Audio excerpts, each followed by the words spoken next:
Hello everybody and welcome to another board game discussion video, this one about piracy. Now before I get started, if you haven't done so already, please take a look at all my various social media pages and my Patreon page. On all of those you'll be able to interact with myself and my channel in a whole bunch of really cool ways. Now diving right into my topic today of piracy. First off, what do I mean and what do I want to talk about? What do I mean is very simple. Just like with any digital or analog piracy, this is illegitimate copies of board games that are being distributed by people and to customers, whether the customers are aware or unaware of it. So we're talking about low quality copies that are not licensed, not legal essentially, and what's going on with that in the board gaming industry. Next up is what specifically do I want to talk about today? Well, first I wanted to give a sort of general overview of why I decided to do this video, and then I wanted to go over three main discussion points. First one being where you have a customer who buys a board game and unknowingly is buying a pirated copy where they intended to purchase a legitimate one. And then the second topic being proxy gaming, where you either replace the components of a board game with something completely different to get the same experience, or you have a legitimate game and you're just replacing missing parts. And last but certainly not least is the very evil people who go out and actively seek pirated games for one reason or another. Now before I dive into my ideas and my discussion for this, I do want to say, as always, please let me know any and all thoughts that you guys have in the comments below. Again, this is a really big topic, it's really important, and it's something that we all need to combat together, at least in my opinion. But that said, you guys know I love hearing from you. What are your opinions on this? Please let me know what you think. So overall, piracy has become a really big issue lately, particularly with the massive expansion of Amazon third-party sellers and other people like that, where anybody who's a customer can go in and see a board game, and you can get the high-resolution images really easily from board game companies. You don't necessarily see an image of the components you're going to receive, and so a lot of people have had huge problems with this in the relatively recent past. Particularly, we're seeing this with the very social games like Dixit, Exploding Kittens, Coup, some of these other types of things, where you end up finding really thin cardboard, really badly done boards, washed out colors, poorly scanned images, all of that kind of thing, just so that the people who are illegally distributing it can sell it for a much cheaper price. So moving right into my three main topics here. First and foremost, the innocent customer who accidentally receives a pirated copy. More often than not, you're going to see this from people who are purchasing from Amazon, from third-party sellers who are sort of unverified, unknown, and essentially the person sees it and they see a relatively cheaper price compared to the other sellers. They're like, oh, okay, awesome, I'm going to go ahead and get that, and it turns out that they get a pirated copy. And it's just like, well, that just really sucks. And of course then the problem is you really can't return it more often than not because the third-party sellers are illegitimate. They're not allowed to sell it in the first place, so why are they going to care about you returning a product? There have been very few cases of large-scale distributors and things like that sending out pirated copies, but I believe it has happened only once or twice or something like that. And there are some game distributors, Cool Stuff is the one that comes to mind most readily, where they actually say, we are doing everything we can to prevent pirated copies, and everything that we sell we confirm as legitimate before we actually send it out. So in order to avoid this, you may have to pay a little bit more than you would otherwise, but buy from a reputable seller. That's really all it boils down to. Do that and you will always get the copy that you want. Moving into the little bit murky area and kind of the gray area, which is number two, in other words, the proxy gaming. So first and foremost, I wanted to talk about the very basic form of this, which is I lost a piece and need to replace it. That's totally fine.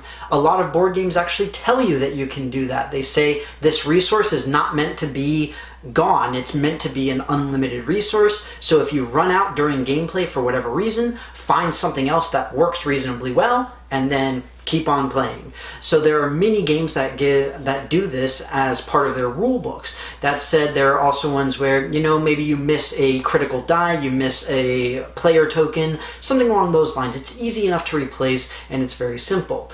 But the issue with this number two aspect is the full-fledged proxy gaming. And what does that mean? It means that you are taking components that are in no way associated with the game and recreating the game separately. I have heard a lot of different reasons reasoning for doing this. And again, I find it to be quite the gray area, but I say that right now with the caveat of I'm actually planning on doing a video of my favorite proxy games. So bear that in mind when I talk about this.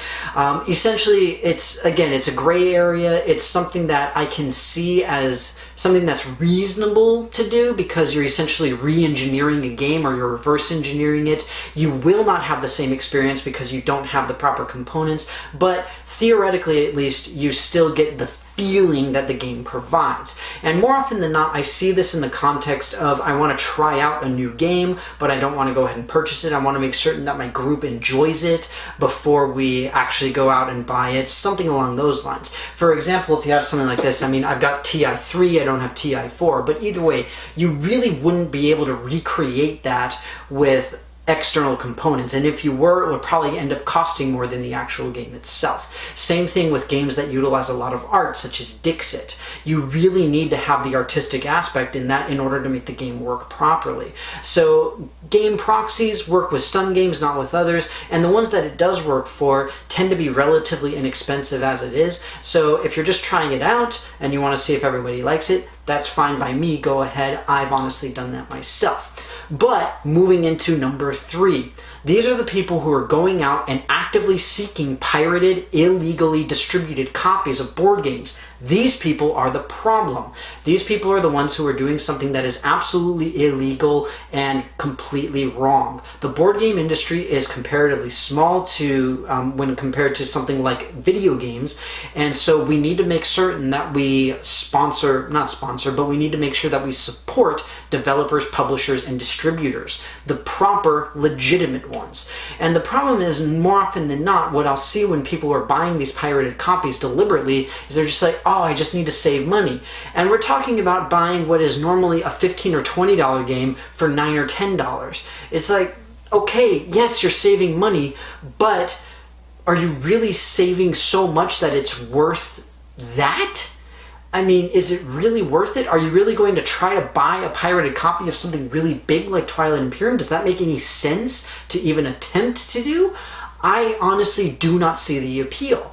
But the thing is, people will argue this hand over fist and say, this is a good thing to do, this is okay for me to do, I deserve to do this. And you often see the same arguments when it comes to digital piracy of things like movies, TV shows, and video games, where it's like, you know, I don't care about the company, EA is evil, and so I'm not going to give them my money, but I still want to play their game. It's like, it's really, really frustrating to hear those types of arguments, because it's like, I hate EA too, but you know what I do? I don't play any of their games at all. I don't even bother with it. If I want to send a message to a publisher or distributor, I just don't have anything to do with it whatsoever.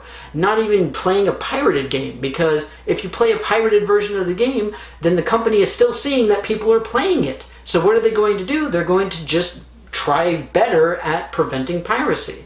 And obviously board games not as good at that because they're analog, so you can just get a Xerox machine effectively. But that said, I've been rambling on a lot about this. Suffice to say, topic number 3, illegal, don't do it. That's my opinion on it.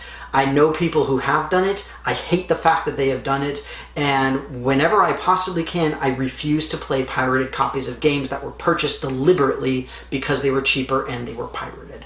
But that said, again, I would love to hear what you guys have to say. Do you have any other avenues to discuss this? Please let me know in the comments below. You guys know I love to hear from you and all of your various different opinions. It's a really interesting topic of discussion, I think, and again, something that's been around for quite a while but has only recently really, really ramped up. But that said, thank you so very much for watching this video. I hope that you enjoyed it, and I will see you next time.